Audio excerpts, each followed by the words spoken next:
and soccer people, we appreciate you coming too, but we'd really like to make sure we get the neighborhood seated in here, because this is not an official city meeting. This is just a neighborhood meeting, and it's to give you information about the development and tell you the parameters of the development, what's taking place, and teach and give you a little bit of background on it, to listen to you, get your input. And so we really want to make sure that the neighbors that are immediately impacted have their say here tonight, and at least we can put on the record what you would like to see happen. Let me introduce myself. I'm Bruce Dickerson. I'm the one that sent out the flyer. I've been developing in Orem City for 35 years, and I've actually developed some projects over on 800 North. And if you want to know about them, I can tell you about them later. That's not the important thing. Let me tell you just a little bit about how I got involved in this and why I'm involved, and give you an overview, and then we'll go to some questions and answer time for you.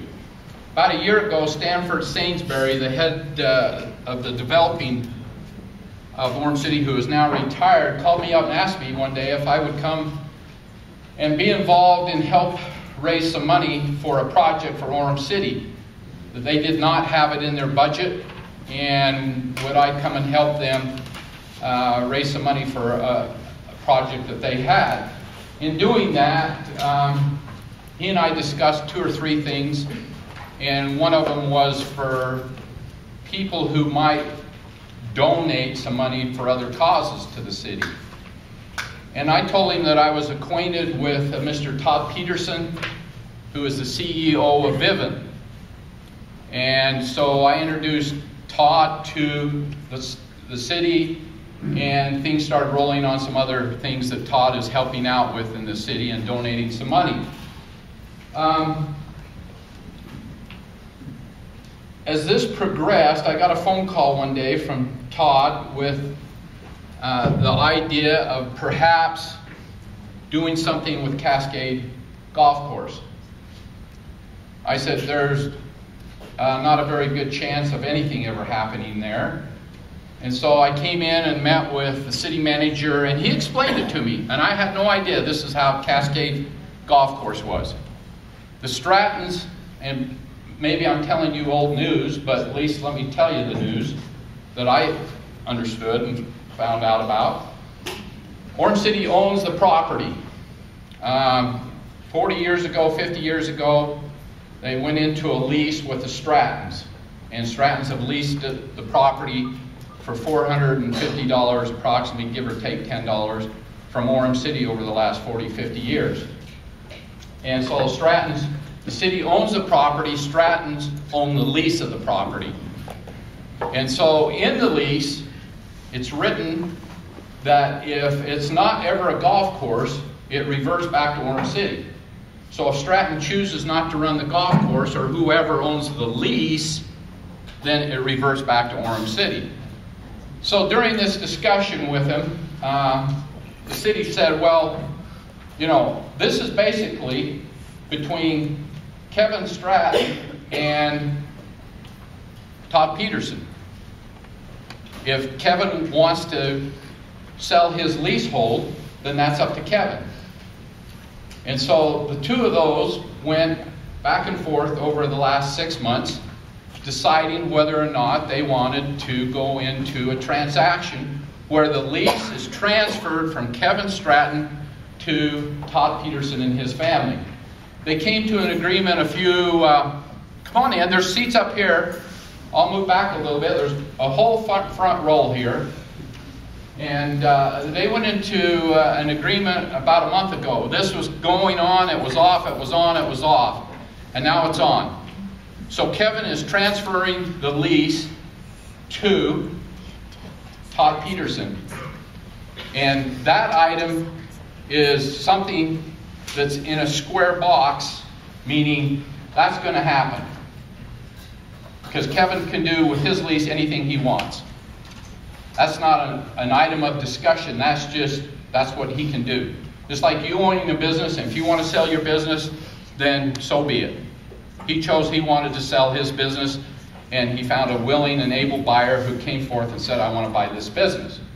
Now, the second part of the puzzle that's playing out here is then you have to, if you want to change the direction of the golf course, talk to Orem City and work out an agreement with Orem City of what you can do with this lease now that you have it. You have a couple of choices. One, you can run it as a golf course. So Todd is totally at his beckoning. If he wants to run it as a golf course, he can. He can run it at a substandard golf course if he wants to. He could let the fairways die. He could let the greens die. He could do all of that if he so desired. That's what he wanted to do. Or if he wants to change the use of the golf course, then he has to go to the city and get their approval. In the discussions with Orem City, they said we would be interested in letting you change the use of the golf course if it benefited us. And so the discussion went from what benefit is it to Orem City, what benefit is it to the neighborhood, and what benefit is it to Todd Peterson. Because all of the things that I've done over the years in this city, those three things had to be met. One, is it good for Orem City? Is it good for the neighborhood? And is it good for me as a developer? And if somebody has a long straw out of this whole process, then we have to go back and figure out how this works. So the mayor asked me, Bruce, you know Mr. Peterson, you've developed for Orem City. I have no dog in this hunt. There's nothing. I have no financial gain in this. He said, would you help us? I said, you know what? Orem City has been good to me over the past 35 years. This is an opportunity for me, how I see it, to give something back. So I helped with Todd, with Kevin, with Orem City, those three things to come together and to make this where we're at today. Now, so that you understand, Orem City said there's no way that we want to do this unless we get the following. We want 20 acres. We tried to work on that number. We want 20 acres, and we want it fully improved as a park. So that's a box that we can talk about, how that actually happens. And then the other box that's over here is Todd is putting in a development, and we can talk about that and how those two relate. Kevin is going to do this deal. Now, some of you called me and said, well, he can back out of it. Well, sure, he can try, but it wouldn't be advisable, and he advises himself as an attorney that it wouldn't be advisable. Todd could walk away from the deal, but Todd then would lose the money that he's put up that's non-refundable. And some of you go, well, how much is that? Well, you know what? That's between those two. So, in me being involved in this, I had to be passionate about what we're trying to accomplish. Did I think this is going to be a nightmare? Yes. Did I think it's going to be people in favor of it? Yes. Are there going to be people opposed to it? Absolutely. But at the end of the day, I believe that all of us in this room have benefited some way or another because it was good for the neighborhood, it was good for the city, and it was good for the developer. If not, the Gilmans would still own all this ground. All the people that own this Orem bench would still own it today. I live now in Mapleton. I moved to Mapleton 13 years ago. I saw all these people moving to Mapleton. All of a sudden they got on the city council and became the mayor. And then they started passing laws saying nobody else can play in our reindeer game. Well, they got in and now they don't want anyone else to come in. So you have to step back and look at it and say to yourself, okay, how is it good for us? Is it really good for us as a city? You have a park that's going to be there forever. is going to be improved. What's the value of that? Okay? That's a question you're going to have to ask yourself. And now, how does the city develop the park? This is our engineering with the city's engineering on what they believed they wanted to have and how the park should be laid out. Now, let me explain to you a couple of things. I don't know if you can see. Should we turn the lights out? So you can see that up there? Is that different than what you mailed to us? Yes, this is. This has been refined even 2 or 3 times. The lights are back there somewhere on the wall. Push the very bottom button. Okay, there you go. Can you see that up on the overhead? No, I can't find my... So let's look at what's taking place here. This is the 20 acres right along here. Right here in the front. This is the 20 acres the city wants to be donated to them, plus improved. This is the roundabout.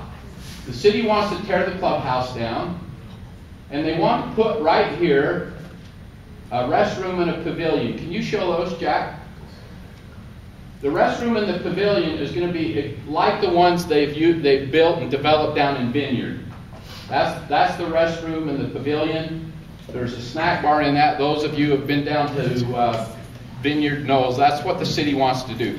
City is setting the standard of what they want. You have the playground. There's the playground equipment. And they said that's been a success to them, so that's what they would like to have on this as well. Okay? Where's the playground? The playground is right here, right behind the pavilion. It's right there. So on this roundabout, what the city engineer wants is for us to open that up so the flow of traffic can come into this parking lot. And one thing about a parking lot, and we have an engineer here, if he will speak up maybe. If he won't, then I'll do it for him. But the flow of traffic needs to have multiple entry points.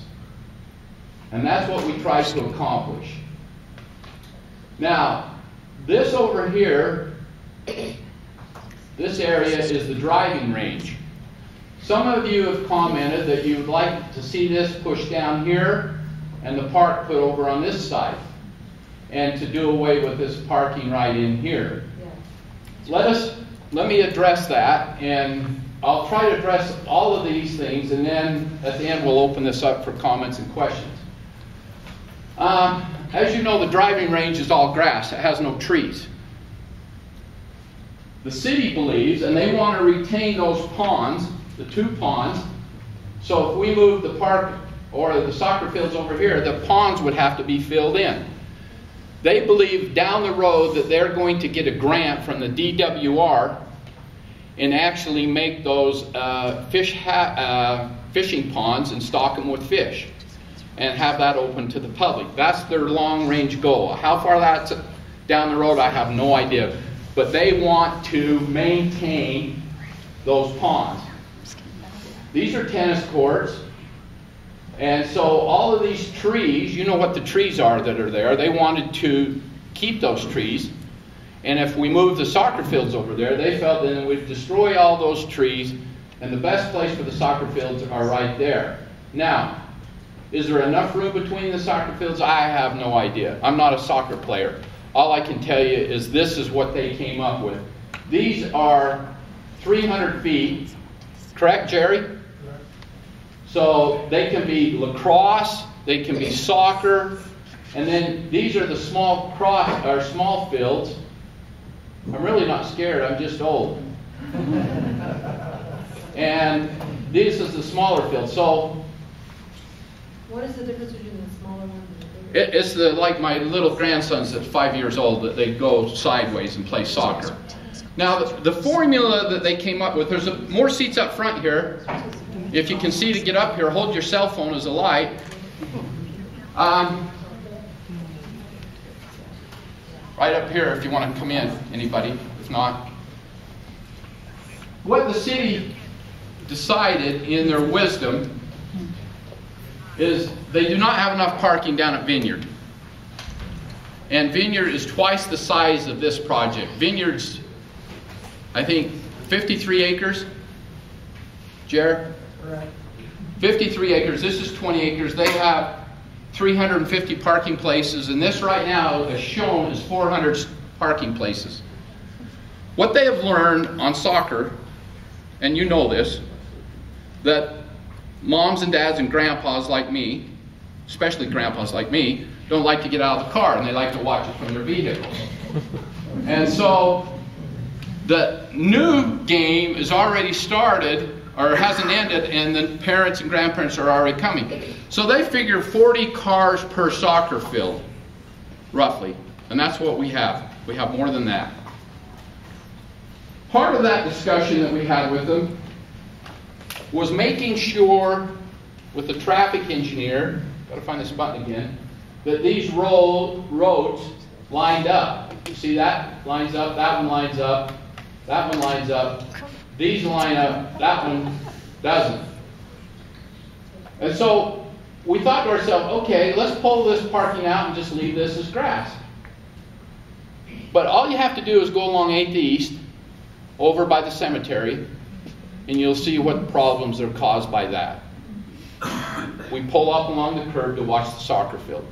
And so what's better, to have it pull into a parking lot, or to park along the street, or to even move this over to the other side, which is a good idea, but then you have to balance out having the park here or over there, having the trees, having the pond.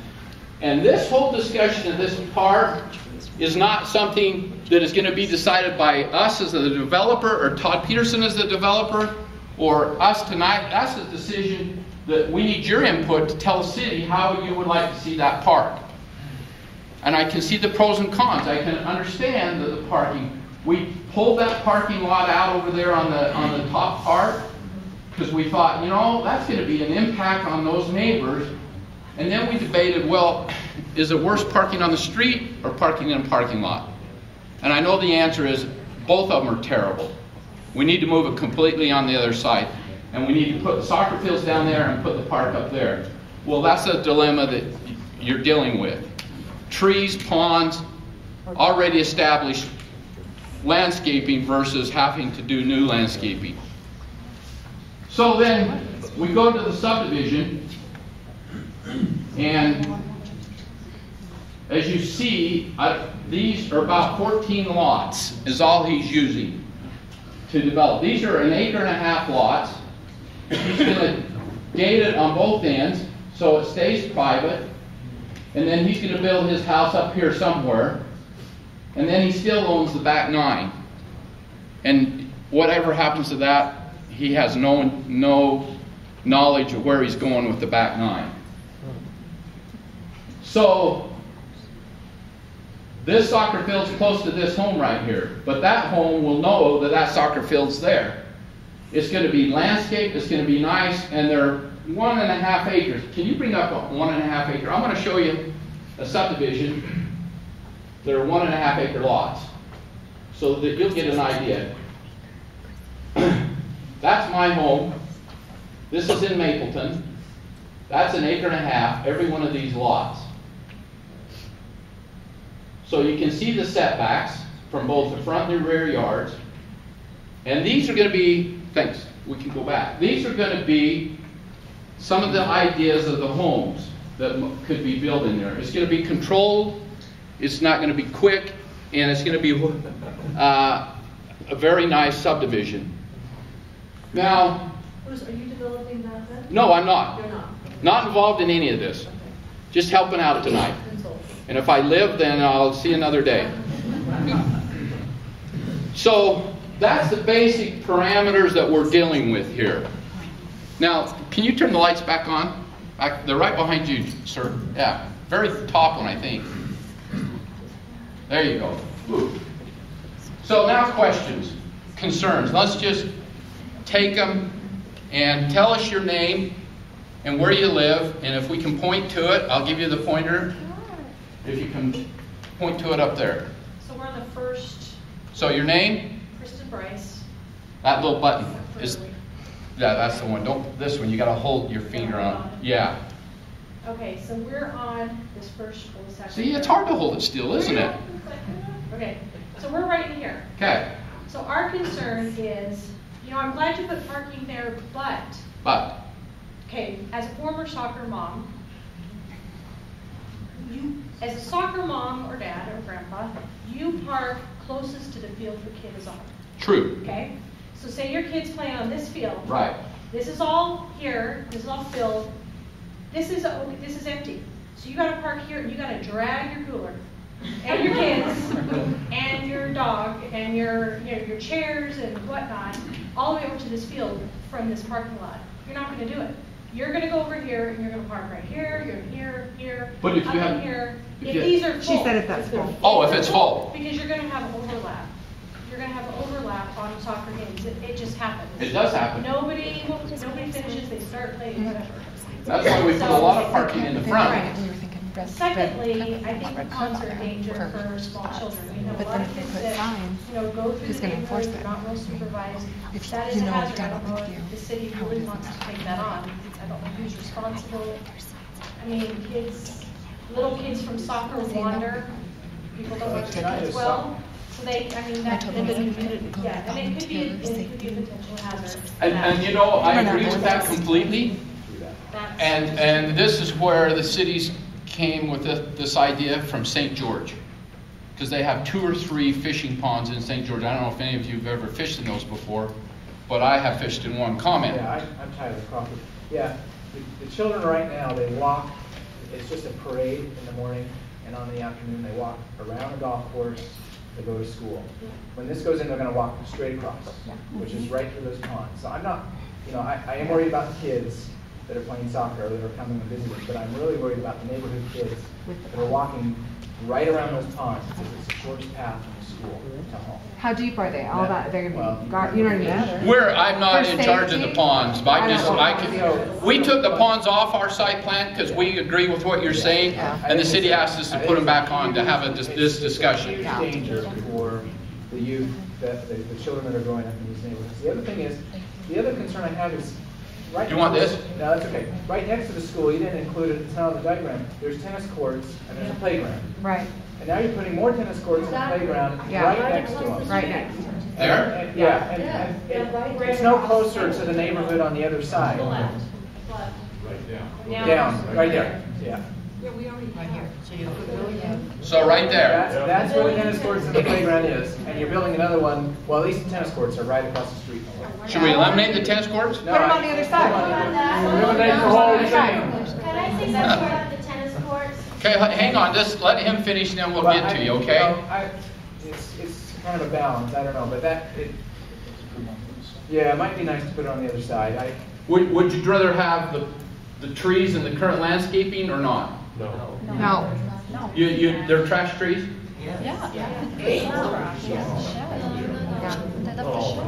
I'd rather the pond and the trees not block what I think would work better for the neighborhood if we are going to have the pond. So you're willing to sacrifice for the neighborhood a little bit? Yeah, those trees. Yeah, some of them. I mean, the pond for sure. Yeah. I mean, I don't want the pond. Okay, the pond's out. Yes. Awesome. I like the pond idea. Yes.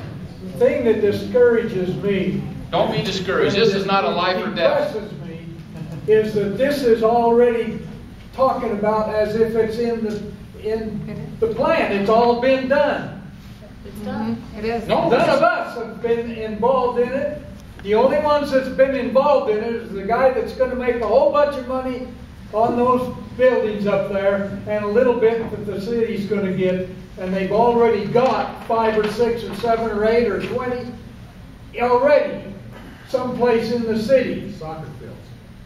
Why do we need to destroy something that there are, I don't know how many people up there, but I've golfed there for 30 years, and it's always full in the summertime.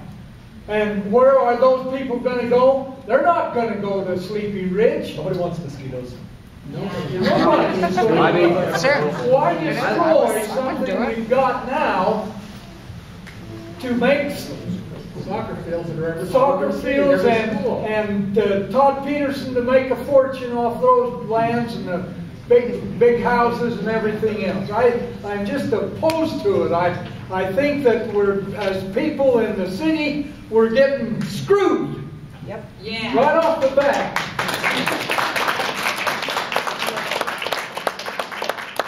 But if it's not Todd, it could be somebody else. No, Well, no, that's I not know. true. City property. I find out City property. Hey, hang on. I moved here. I'll be up there because they want to. The city could run the golf course. Absolutely. Or somebody else can. I had, They're trying to run Utopia right now, and they're having not a very good time with that. I know. Well, that's because they got it. We got a golf course. Okay, comment. my wife got transferred from Salt Lake down to the Riverwoods in 2006. And she asked me if I wanted to move down here. We lived in Sandy. I said, absolutely not. I like where we're at. My kids are up here. Everything's good. At the end of the day, the only reason that I agreed to move here was because we found a house on Palisade Drive, 99 North Palisade Drive, which is 0.8 of a mile due south, right? That roundabout, if you head due south out of there, you hit our house. That's why I moved there. And I'm really glad that I did for a couple of reasons. Number one, the golf course provides a lot more than just golf. It's got miniature golf. There's a clubhouse there that's rented out for ski rental during the winter. But more than that, for $130, and actually Randy works with me because I get passes for all three of my kids for $100 a piece. My kids can play golf there from 10 o'clock in the morning till 4 o'clock in the afternoon. Well, the last time you tee off is 2, but they're from 10 until usually 4 every day during the summer. And I got to tell you, relative to child care, people watching my kids while I'm at work, I think I'd have had to gone a long ways to find something better because they're out there, they're getting exercise, they're playing a game which is based on etiquette, it's based on integrity, it's everything that I want my kids to be. And are there nicer golf courses in the area? Yeah. Are they accessible to adults if you can drive? Sure. But what I'm seeing here is parks that are going to be really targeted towards grade school age kids and younger.